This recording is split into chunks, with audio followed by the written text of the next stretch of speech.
Hi everybody, welcome back to another video.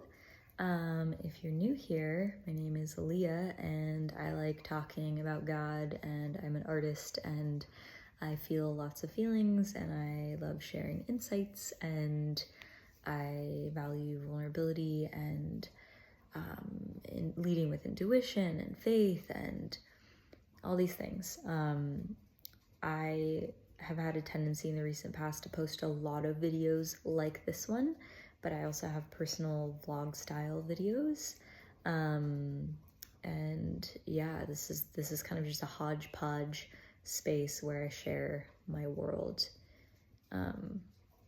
openly, which is vulnerable, but I love to do it. I journal online.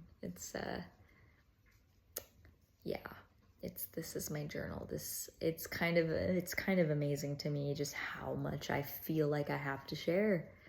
And it's funny because this is maybe the 5th video that I've made today, so I'm spacing them out and publishing them, later, so that I don't post like 5 in a day. But maybe I should, I don't know. Anyway, I wanted to make this video about temptation and self-discipline. I'm gonna be 27 in a month.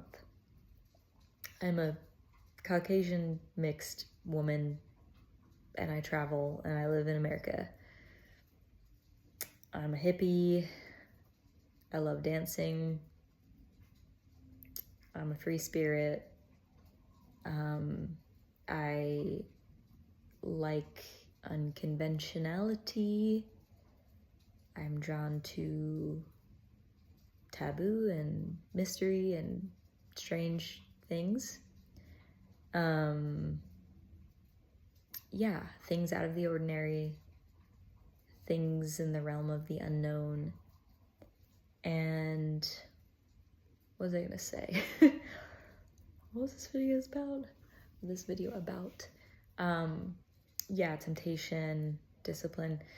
So I say all those things to say that I am not typical, but I know that there are a lot of other people like me who exist, and I know a few, and at least the friends that I keep, I have values in common with them.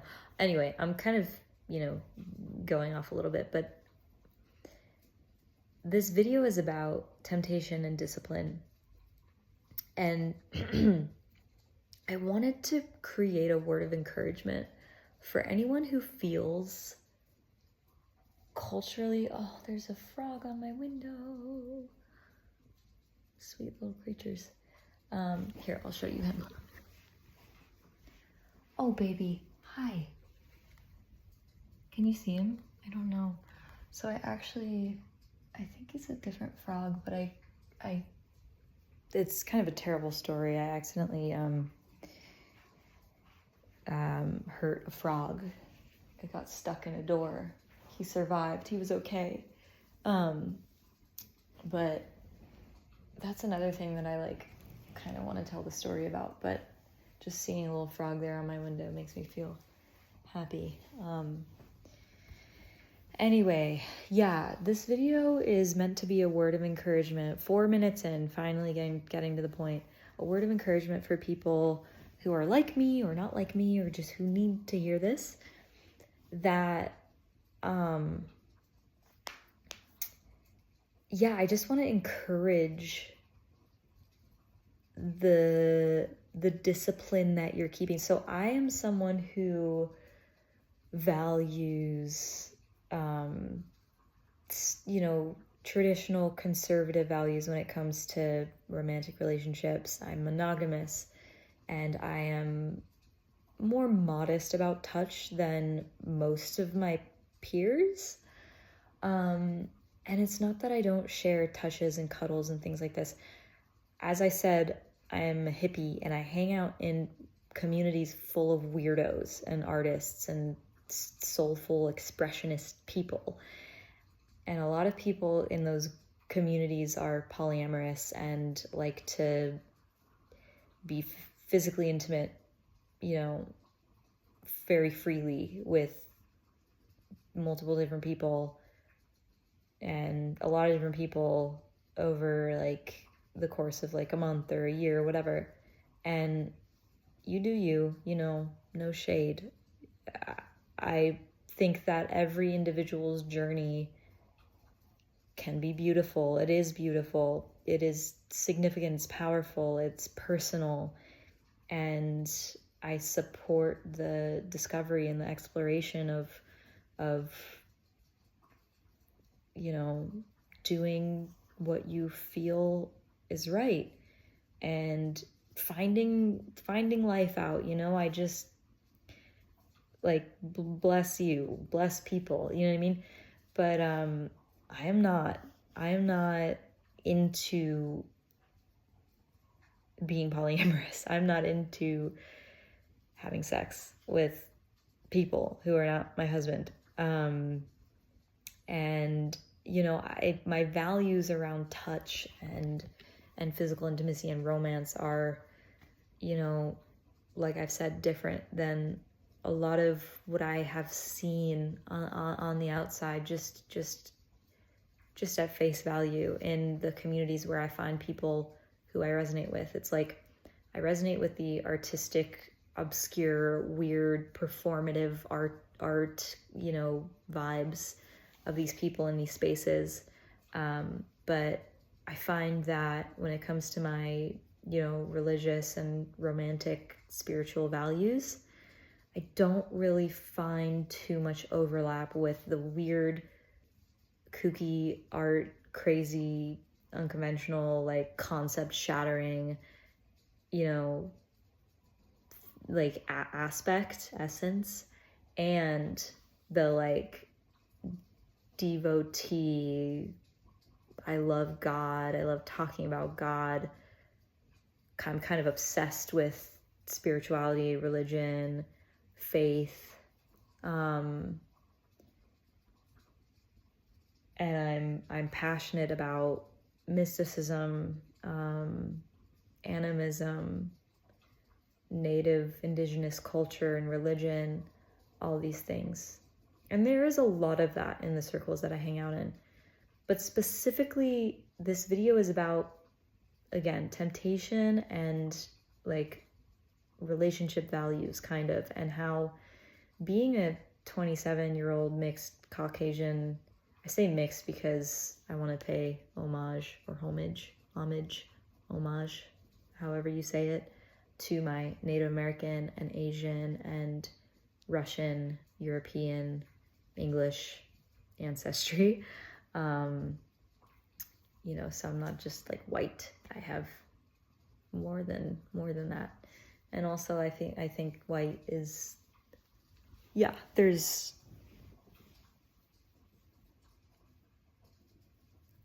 more than being white to just being whatever. I don't even know. So many different cultures can be white. So it's like, yeah, I just want to be specific about that and like honor those, you know, bloodlines.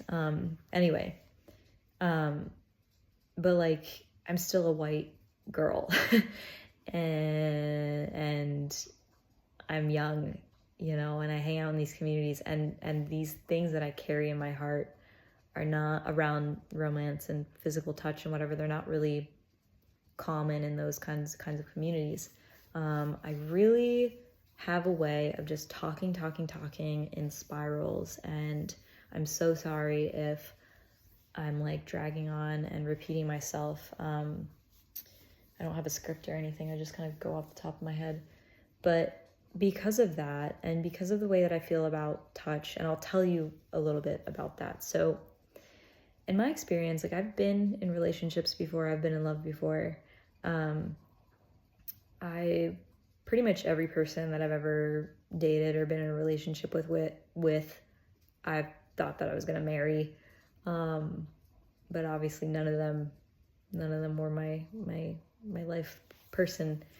And it got to a point for me where when I went through this one breakup, and it was a good relationship. I don't think back on that relationship and feel any residual trauma or resentment or sadness or anything. There are some relationships where I'm just like, I won't even name how I feel because it's not pleasant. But about what I went through with those people. But there was one relationship that, didn't really leave. It just didn't, it didn't hang on me the way that the other ones did. And it ended amicably and whatnot. But anyway, it was another situation where I was in love and I wanted to marry this person. And after that relationship, something happened when I was in it. This devotional energy was like awakened in me. And I just, with every fiber of my being, every cell in my body, every eyelash on my eyelids, I wanted to be of service and serve this love, serve this person, and devote my mind, body, heart, spirit, soul to this love, this person. And I will just say, in hindsight, there's somewhat of a mistake in that because God should be at the center, but also scratch that. I do still want to devote all of myself to my future husband, to the person that God has for me.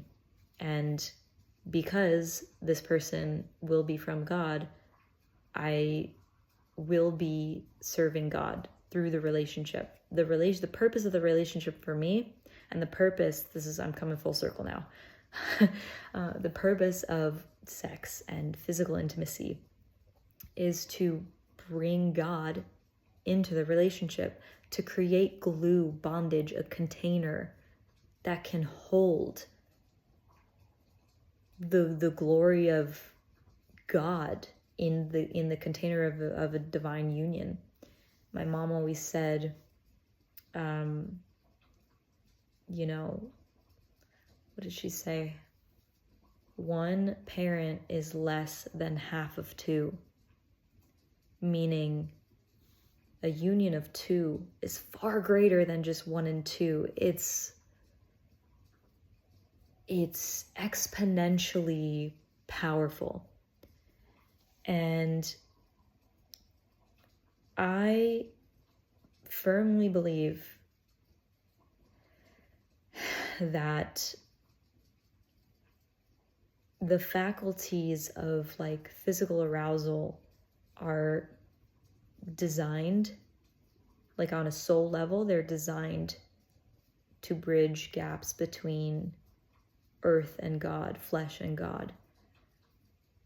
And because of how vulnerable opening and surrendering to God is, when you combine it with physical intimacy, it literally creates a channel in your soul for God to pour the liquid of his consciousness into the vessel of your relationship. And that is the exact reason why every single time after that one heartbreak I went through, that I made the mistake of doing something I told myself I wasn't going to do. I'm not going to be in a relationship again unless we're going to get married. And what did I do? I went with my own will. I dated a couple more people after that. Really only I was with 2 more people after that, and now I'm single, and I'm not going to be in a relationship or be physically intimate with a man who God does not confirm to me that they are my life partner, my life person, because what I was just saying, the way that this vessel is opened up in the soul during acts of physical intimacy, it's like it's a ritual. And how vulnerable that is. If the integrity of the relationship is shaky or is not perfectly in harmony with God's will, then that power cannot be contained, and you just received all that bliss and all that spiritual, like, conditioner, energy, lubricant. And then the relationship breaks, and then it spills all over the place. And just like how people talk about how grief is love with nowhere to go, heartbreak is emotional, romantic heartbreak, in my experience, is the glory of God with no container to put it in. And it is agonizing. It is agonizing. I've never lost a child, but I have lost loved ones. I've been very close with death in my life. And yeah, losses and whatnot. But the feeling of heartbreak is parallel to grieving death. It's agonizing. It leaves a hole. It leaves a hole in the soul. Because at one point the souls merge. There is no such thing in my book as being physically intimate with another human being and remaining unentangled, remaining separate on a soul level. People won't agree with me. People will have their perspectives, their views, and that's fine. But I am incapable of shutting myself, tuning out that reality, because that is a reality and that's my reality. When I do so much as hug a person or shake a hand, I feel the energy of that person. Touch is such an overlooked, powerful transmitter of energy, of soul energy. The relationship that I got into after this one that woke up my devotion, when we were dating, I told him that I was kind of on the fence about whether or not I wanted to even hug or touch. We were long distance in the beginning, and then I flew to meet him. I literally flew across the world. I was in Israel, and then I flew to the US, and then I flew across the country. But I actually think God had a role in that one, because I was gonna be in Israel right up to literally 2 weeks before the bombing happened on October 7th. God bless those people and everybody in Israel, Gaza, everywhere around the world in war-torn areas.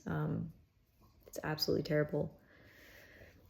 But I was there in Israel, and I swear God knew that, like, the only thing to get me to move was relationship, love, because I went there with this seed in my mind, am I going to meet my husband here?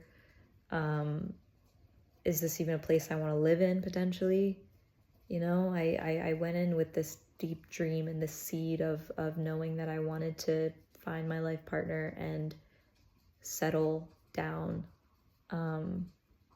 and have children with my perfect match. And not to say that relationships don't have their flaws. I have my blind spots, I have my flaws, I have my imperfections, but there is such a thing that I believe, and that plenty of people on earth also believe, as a perfect match, literally perfect match, a God-ordained match, waiting for God to choose your partner, not you, but God. And then when God, chooses your partner, of course, you make the choice of commitment, and you serve that relationship by choosing it over and over. Not to say that, not to like dismiss like our own willpower and our own sovereignty and authority or whatever. Those who get it will get it. I am kind of, I've made like I said, I made like 5 videos today, and I think I'm kind of done. I'm finishing up this thing that happens in my brain where I like cater to people who are like arguing with me in my head, or who don't see things the way that I see them, or who don't understand my values. And I am learning actively to become okay with that, because there are choirs in my heart. And the reason I share on YouTube is because I got so much to share. I have so much more to share than I can even comprehend. I love sharing. And these are all things, all of my stories, all of my shares are things that are so personal to me and so significant to who I am at my core.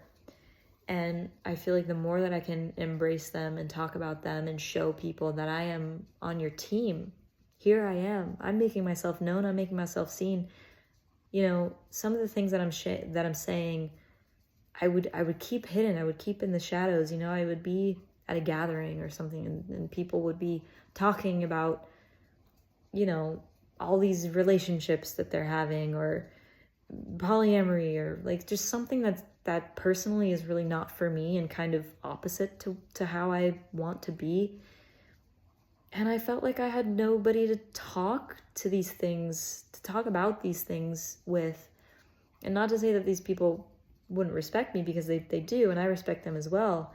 But it's just that when it comes to sharing those values, I feel like it's few and far between. To be a 26, 27-year-old white girl in America who's like, well, I guess it is pretty common. But, you know, in my kind of spheres, my social spheres, with all the hippies and the free-spirited performance artists who are like culture benders and, you know, pioneers of different kinds of culture. It's like I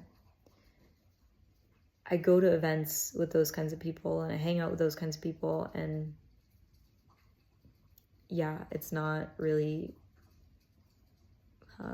frequently or commonly that I find people that I can talk to about this stuff with, especially on the physical intimacy front.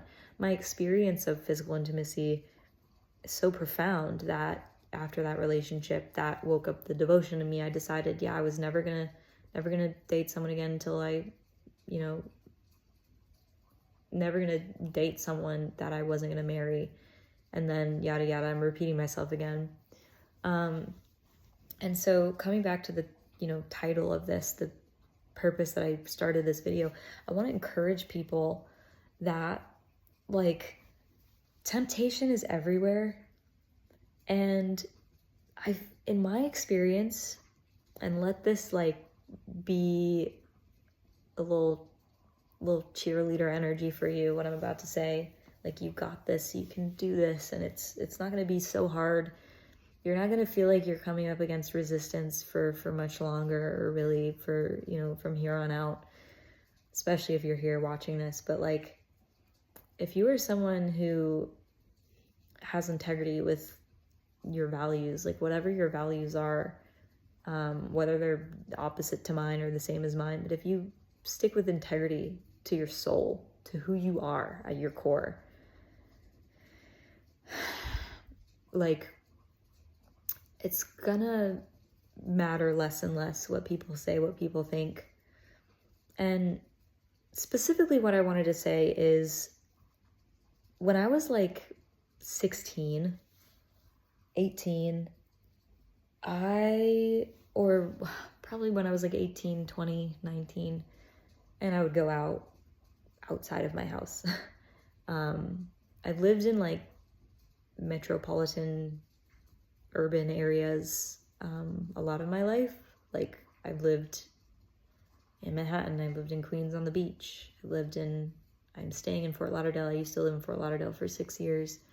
And then I lived in the Hudson Valley in New York, which was more down to earth and quiet, and more peaceful, but still. I ran out of storage on my phone, so I am switching to my laptop. But anyway, I was saying, I used to live in these metropolitan areas, cities, whatever.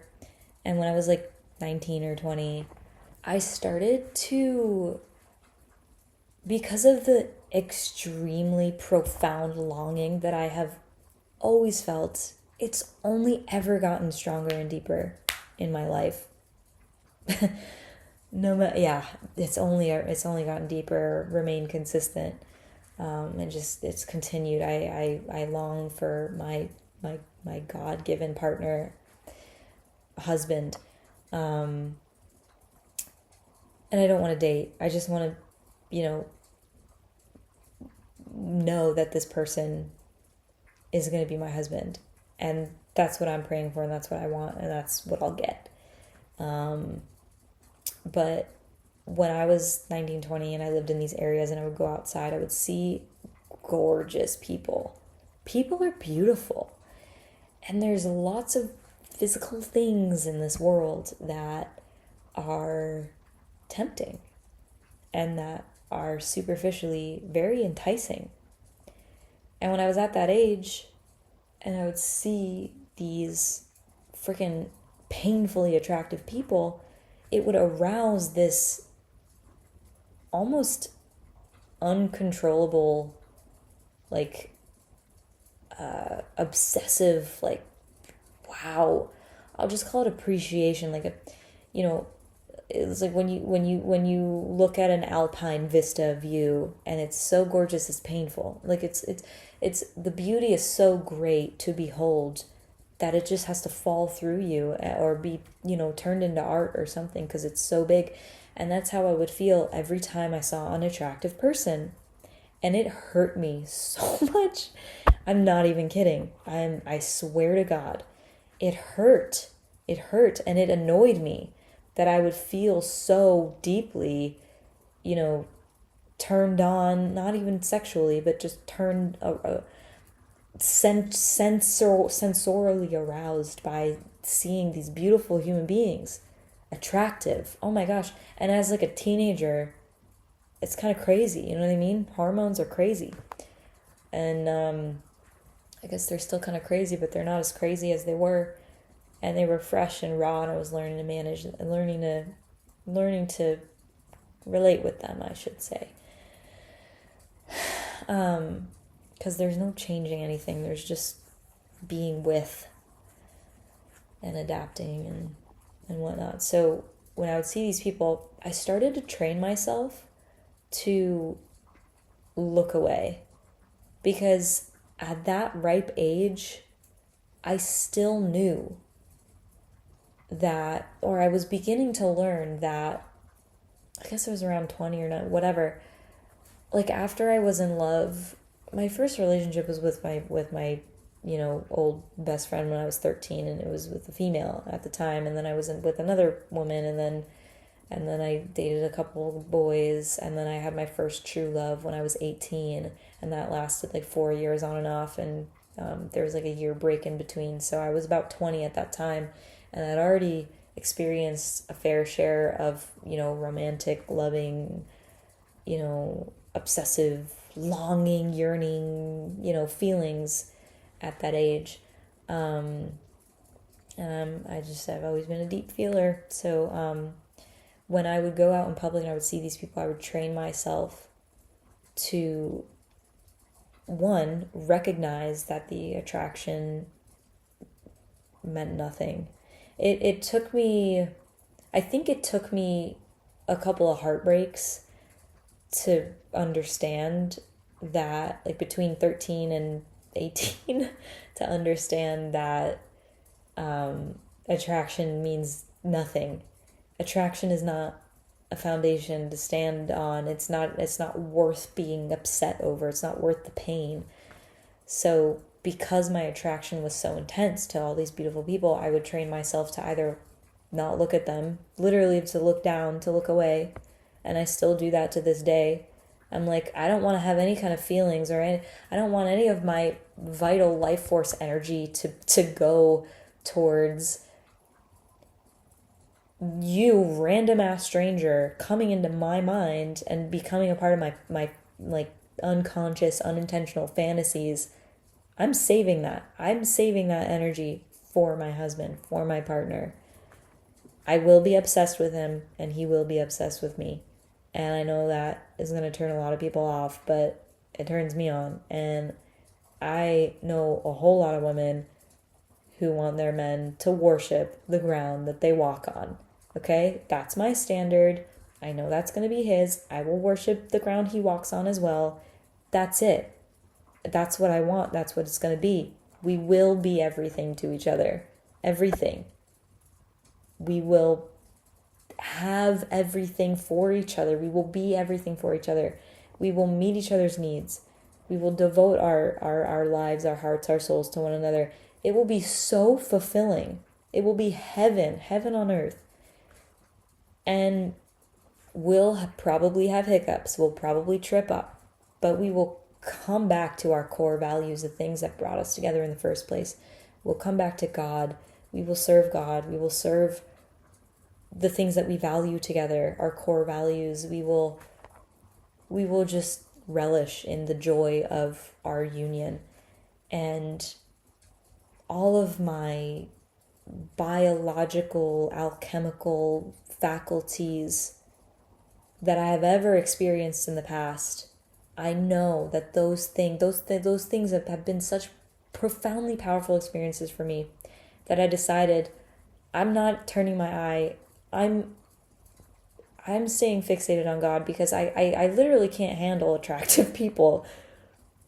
Like, I get annoyed if like just having to, control my where I look and how I focus. It takes a lot sometimes to stay focused. And I'm again 26, I'll be 27 next month, 27-year-old woman, white woman in America, in these cultures. Like, the things that I'm talking about, I don't hear girls my age talking about. So I want to talk about them, and I want to encourage other young women that if you feel this like devotion or bust energy in your spirit, if you fantasize about this fairy tale romance, if you believe in God, you believe God has a partner for you, perfect partner for you. What else? If you also believe in, if you have similar experiences to me physically, like if you are saving your physical intimacy for the person that you're going to marry one day, because you understand how severely powerful touch and physical intimacy is, that you cannot afford emotionally, spiritually, to give any more of that up to anyone who is not meant to feed it right back to you and reciprocate that power, that raw power. It is so freaking powerful. To the young 26, 27, 20 somethings who are Jewish, Christian, whatever you are, I'm Jewish, and who are romantically modest, who have modest values, traditional values, religious values when it comes to partnership, dating. And I'm not even dating. I don't feel called to date. Some people feel called to date. That's how they meet their people, their life spouses. And by all means, like, you do what God calls you to do. This is what God is calling me to do.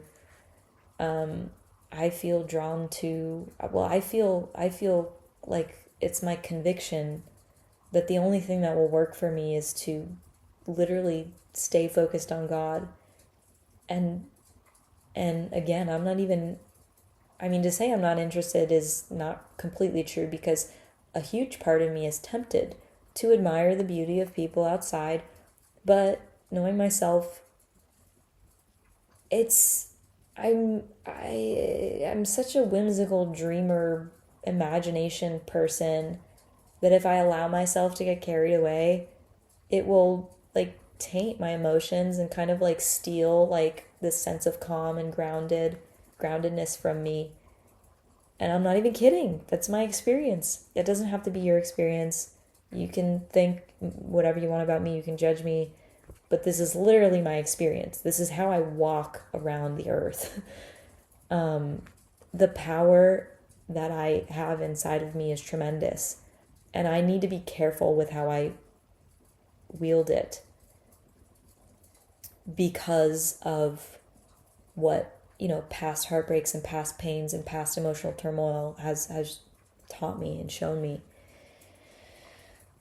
So, yeah, I'm not typical as far as I know when it comes to women my age with these values and these experiences.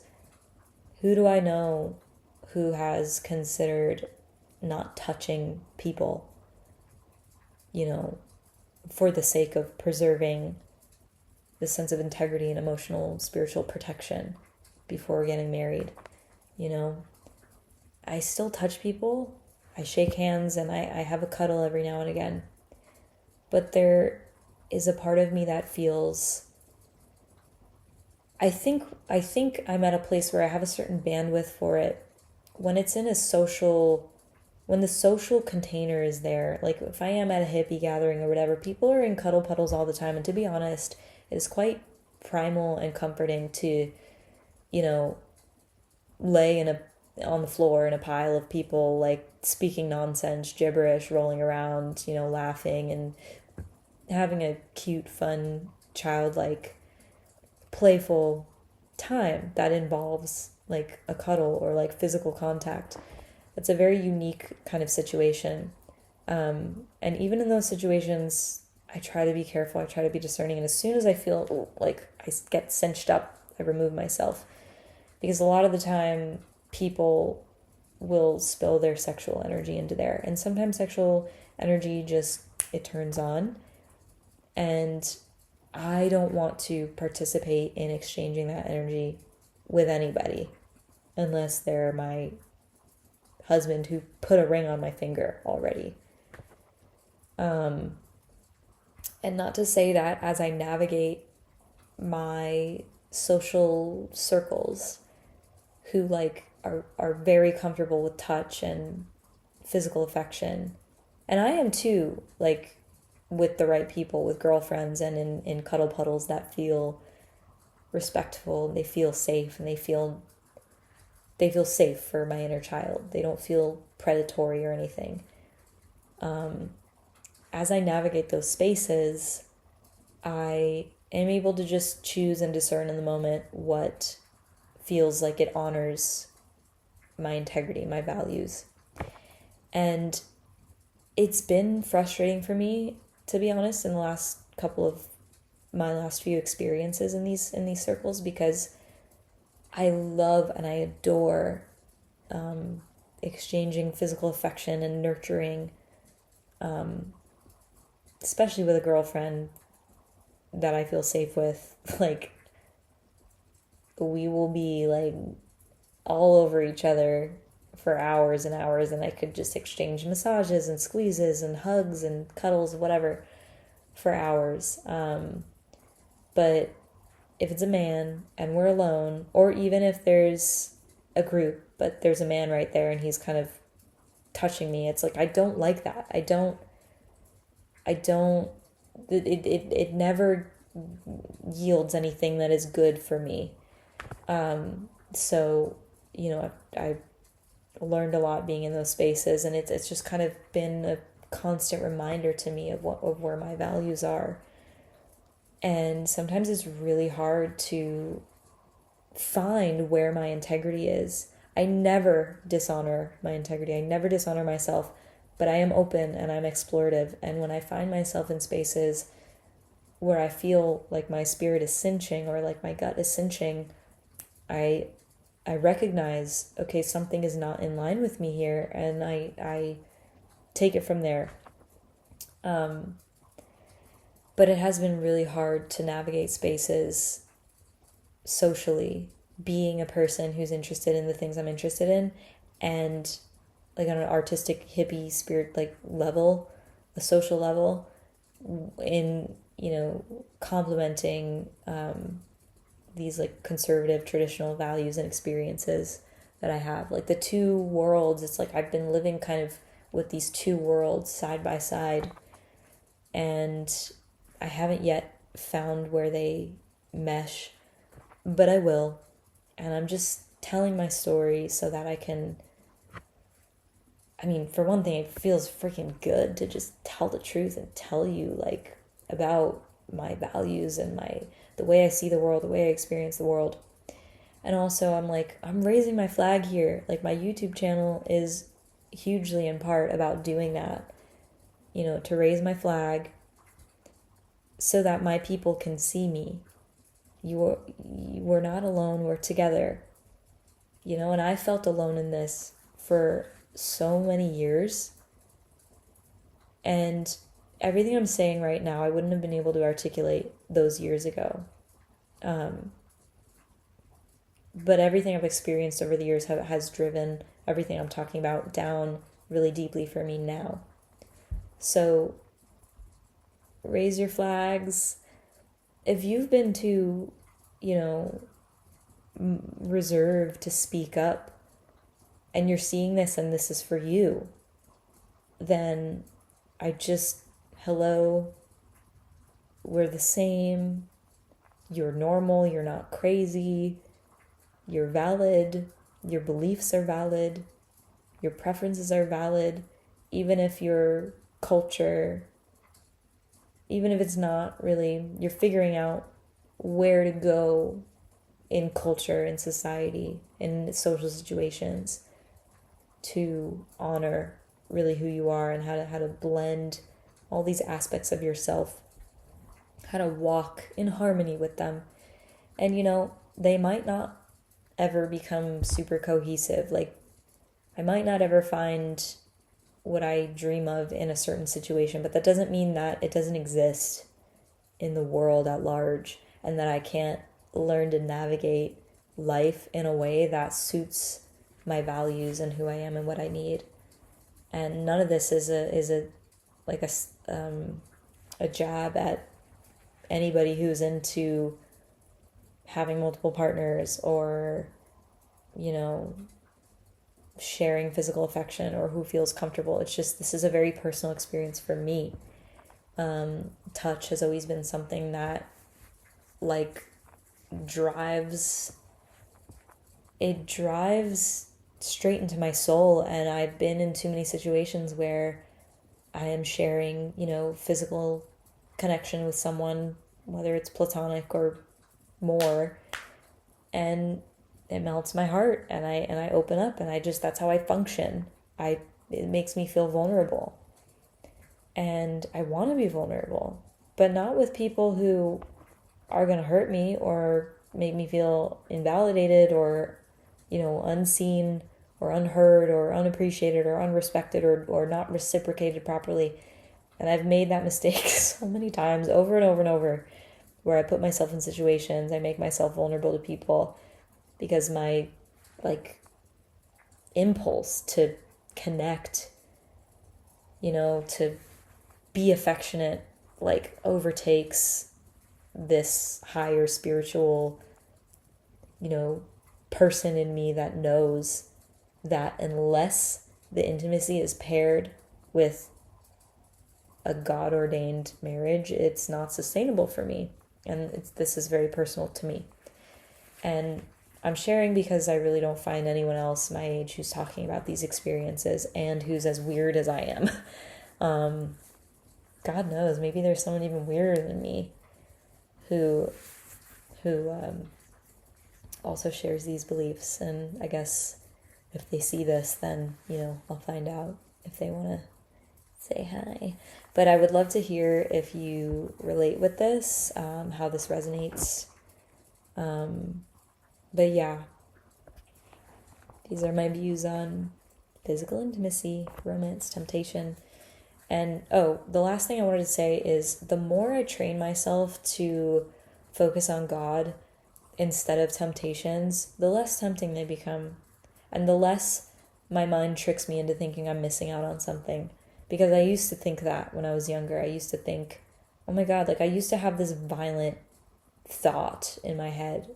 Not a violent thought, but this thought in my head that would come and almost taunt me a little violently. And it would say, like, oh, that really attractive person over there, you need to go pursue a connection with them. You need to go walk over to them right now because you feel attracted to them and see what they're all about and open yourself up or whatever, you know? And as a kid, like walking through the world and seeing exciting people and sparkly people, it's like, yeah, it's cool to explore connections.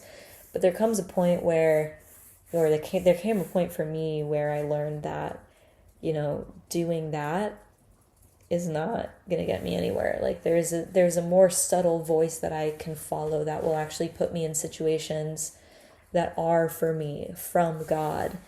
And I don't need to rely on this like agonizing, oh my God, lust or temptation or attraction, because all those things are not necessarily from God.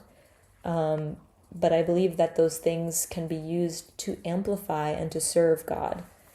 And sex is not sinful in a holy context, you know. And when I say sinful, this woman that I know and that I follow on Instagram, she explains that, you know, the word, or to be sinful means to like be out of integrity, and I really love that because it makes it, you know, personal. And so for me, yeah, I get to let go of being sinful. I get to not have to be sinful. And I can use these things that are often looked at as sinful to elevate God. So that's what I'm all about. I could probably go on for longer with this. I feel like there's another thing I want to say. But yeah, the last thing I'll say, you know, on the topic of sin and sex and intimacy,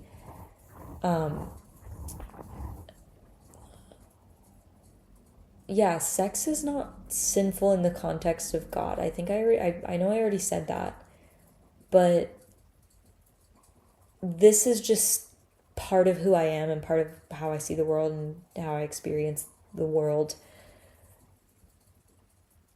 And the reason that I'm so intense with myself about, you know, training myself not to look at people who I think are attractive, well, particularly men, because I don't want my mind to get trapped in fantasy and in emotions or whatever, because all that fluffy, fluttery, bubbly, magical, whimsical, emotional stuff, like fantasizing, like lust, like arousal, like flirty, butterfly, bubbly energy, like all those things for me will be useful according to my soul, my higher self, God. Those things will be useful once I have a relationship that is from God, a husband. My husband will be the person that I give all of that energy to, because I need, like I said, I need the container, the integrity of a God-ordained relationship to hold the depth, the unending, profound depth of my emotion,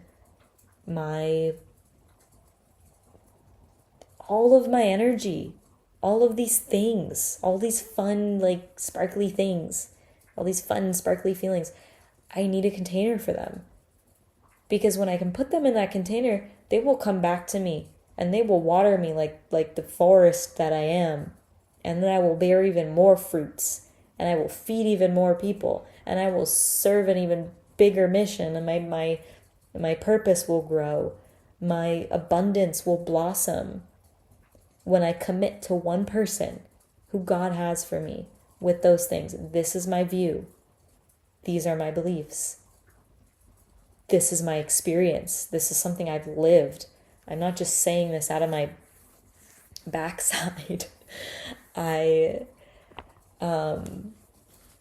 learned these things through the opposite of them, through failed relationships, through relationships that God didn't send me. So my conviction in all of these things has only grown, and I'm only going to get louder about all this stuff. And relieved to finally be talking about it. So good. Can't wait to post this. Can't wait to meet people who feel the same way and who want to be friends, and connect over these things, because I love this walk. I love holding my power in this way. I love like the whole carrying myself in this way. It feels right. It feels good.